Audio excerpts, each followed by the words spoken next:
Hey guys, so yeah, first month with the car. I'll give you some advice on what to expect, what to not expect. So as a daily driver for me, this car is awesome. Like, if you want to get a good daily driver with luxury options, this car is the way to go. From like the heated ventilated seats to the adaptive suspension, it's really good. For me as a daily driver, this car is perfect, maybe apart from like the fuel consumption. So me, I'm getting 8.1 liters per 100 kilometers from my past 970 kilometers, which like 700 600 were on the highway, and other than that it was mostly city. So you can expect like 8.5 if you drive mostly city. With this car on the highway you can expect like 7.5. So yeah, next thing I want to touch upon is the adaptive suspension. If you are getting the car with the adaptive suspension, when you put the car in a Comfort Plus, the ride is really comfortable. It is a really nice place to be in.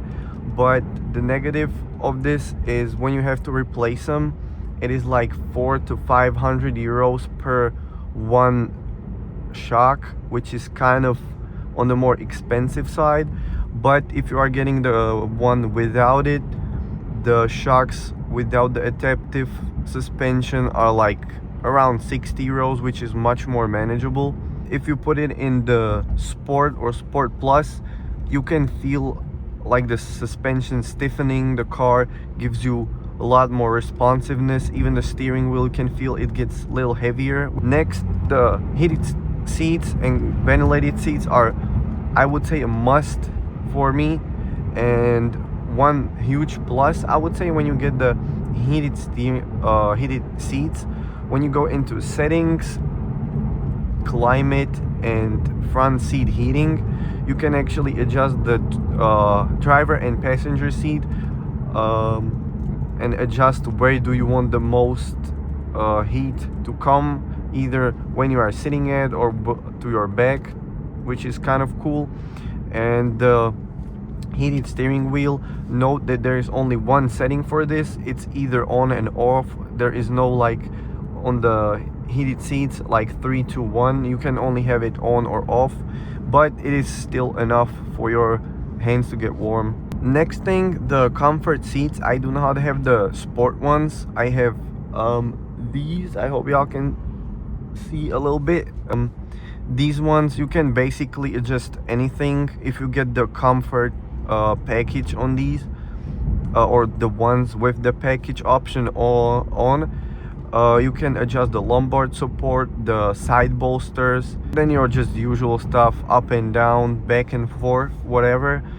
And you also have 2 memory seats, so you can adjust these seats to whatever your liking is.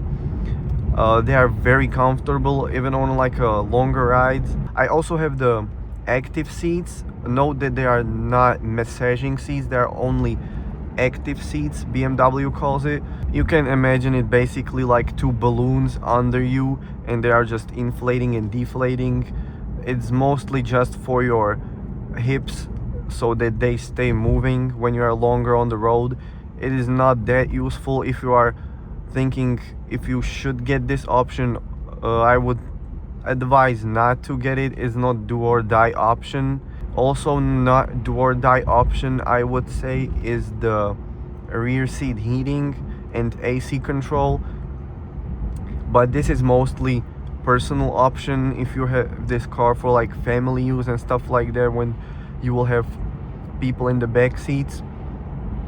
I usually drive in this car by myself, so I don't really need it, even though I have it in the car. One thing I noticed, sometimes the cluster just turns off for some reason. When you start the car, you don't see your speed, your RPMs, fuel level, or your oil temperature. All you see is the D over here, and everything else is black. Even the heads-up display stays turned off. And when this happens, you just have to get out of the car, lock it for like 5-10 minutes, all of the electronics reset, and then get in the car, and everything will be back to normal. The iDrive system, even though you do not have CarPlay, ooh, RS7, pretty good looking one. iDrive system, even though it's a older system, it's still pretty good. You can have, like, I have the split screen where you have basically whatever. There you can have two things at once displayed if you want. There's also navigation built in, but I don't really use that. Mostly I just use the navigation on my phone and put it wherever I have this. I would say it's really easy to use, even though it's not a touch screen and you have to use this knob.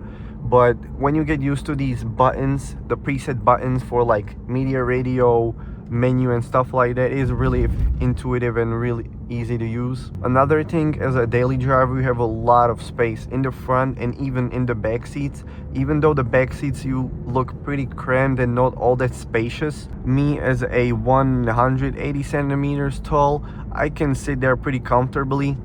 Also, you have these two cup holders, this smaller storage area too, and a big center console where you can put a lot of stuff in. The glove box is not all that big compared to everything else, but it's good enough for like papers that you will need to carry around and stuff like that. The boot is really big, even though it looks pretty small from the outside. You can fit a lot of stuff in there. You also have a ski bag if you have the option, so you can put skis through the middle back seat. Also, next thing, if you're getting the car with all of the camera systems, you have the 360 cameras. Basically 360, you don't have a front facing camera, which is, I would say, a plus, so you don't have anything in your front grille that is making the front view of the car, making it look worse. But it's really useful if you are parking, because this car is really long. You also have two cameras on the sides of the bumper. I do not really use this. I mostly just use this option. And you also have a reverse camera, of course, and parking sensors in the front and the back. And you also have it visualized over here. One thing to know, there is no electric boot on this car. It is only manual, but you have the locking system that when you have the car unlocked, you press the button to lock it and close the boot, the car will automatically close. When you touch the doorknobs and the car unlocks and locks, when you just tap on the doorknob, the car will close and your side mirrors will stay open. If you hold your hand on there longer, the mirrors will close. And when you have the sunroof open, the longer you hold your hand on the doorknobs, the more the sunroof will close. Even the glass or even the mesh part, you can close it any way you want. If you want to have it open halfway, you just hold until it's in the halfway point and then you release, and it will stay like that. Also, the same applies when you hold the lock button on the key fob. One more useful thing, even though this car is 10 years old, download the BMW app. You can see your car's location, you can lock it, unlock it, honk your horn, turn on your lights if you're like trying to find your car at the car park, turn on your auxiliary heating if your car comes with the option. You can also obviously set it up in the iDrive system. Another cool thing is when your car comes with the sunshades, you will see a button over here. The sound system, I have the Bang & Olufsen sound system, which is the more premium one on this car. You can also have the Harman Kardon one, but I don't know how that sounds. This sounds really good though. If you love to listen to music in your car in with loud volume, this is the way to go. It's like really crisp, really good sounding even at high volume settings. I also have the full leather option. I have the whole dash in leather, all of the seats, doors and stuff like that. Two-tone stitching. I have black stitching with black leather, which looks really good. The leather feels really premium, like S-tier premium. I would say, even though this is not a do or die option, the full leather package, if you get this, it's really nice just to be around this car or like in the car.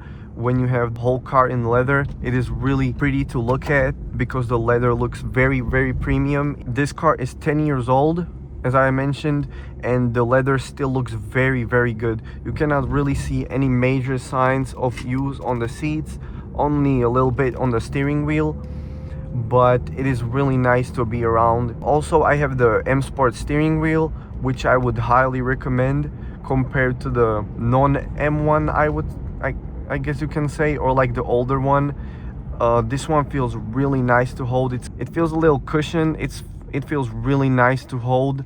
The thickness is, I would say, perfect. So yeah, I would highly advise to get this one. If you're getting the one with adaptive cruise control, or like in general cruise control, all of your setting is here. Even this silver reset button, you can actually press it. I didn't know it at first. And also this mode button right here is actually pressable.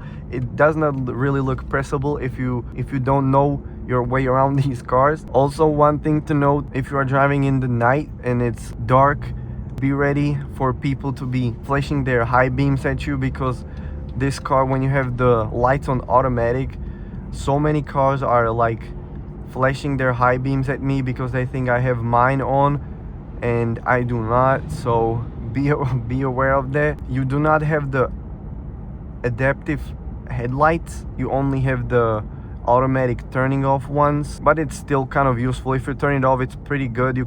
The car can sense cars that are like pretty far from you, but sometimes when the car sees like a lamp in the distance, sometimes it thinks it's a car, but nothing too major. Also, one good thing is, if you're driving like short trips with your car mostly, this car gets up to temperature, I would say, pretty quickly. Now it's 22 Celsius outside, and I would say after like 5 minutes your oil is up to temperature, which is really nice. And when it's hot outside, it's even quicker, like 2 minutes in the car, it's already above the blue line. So yeah guys, let me know if there's anything else you would like to know. If there's any questions you have, you can leave them down in the description. I'll make sure to answer anything that you would want to know about this car, and see you later.